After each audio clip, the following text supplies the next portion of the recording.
Jeff Smith ditangkap polisi dengan barang bukti narkotika jenis lysergic acid sietilamide, LSD. Polisi beber alasan sang aktor konsumsi LSD.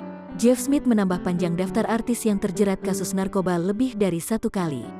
Ia kembali ditangkap polisi pada Rabu, tanggal 8 Desember tahun 2021.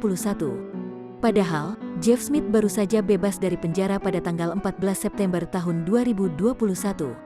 Dalam kasus keduanya ini, Jeff kedapatan memiliki narkotika jenis lysergic acid sietilamide, LSD.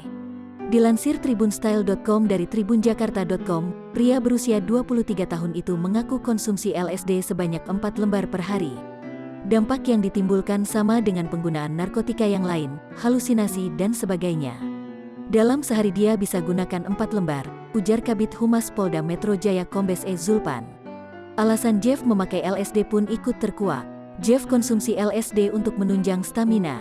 Alasannya ya karena sebagai artis sinetron agar tidak capek, kemudian agar fokus dalam pekerjaannya. Ya seperti itu alasannya, lanjutnya. Zulpan turut memberi penjelasan mengenai LSD.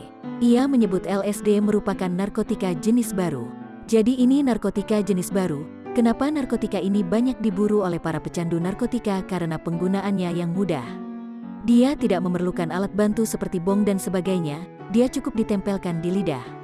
Sementara efek yang ditimbulkan sama dengan narkotika jenis lain, beber Zulpan dikutip tribunstyle.com dari YouTube Nitnot, Kamis tanggal 9 Desember tahun 2021.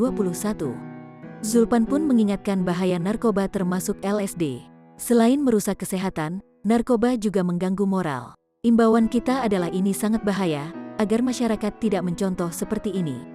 Ini berbahaya sekali bagi rusaknya kesehatan, termasuk moral dan sebagainya, pungkas Zulpan.